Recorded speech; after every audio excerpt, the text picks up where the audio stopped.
ஓம் முருகா சரணம். வெற்றிவேல் முருகனுக்கு அரோகரா. இன்றைய நாள் இனிய நாளாக அமைய எல்லாம் வல்ல அப்பன் முருகனின் அருள் எல்லோருக்கும் கிடைக்கப் பெறுக.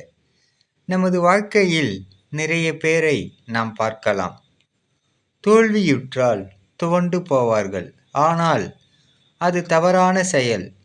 அதுதான் வெற்றிக்கு ஆரம்பம் என்று நினைக்க வேண்டும். இதைதான் சித்தர்களும் ஞானிகளும் கூறியுள்ளார்கள். காரணம், அது ஒரு அனுபவம் என்றுதான் நினைக்க வேண்டும். அப்போதுதான் வெற்றி பெற்றவுடன் பணிவு என்பது தானாக வரும், பதவிகளும் தேடி வரும். ஆனால் கருத்துக்கள் எப்போதும் கசப்பாக தான் இருக்கும். ஆனால் அதுதான் உண்மை என்று சொல்லப்படுகின்றன.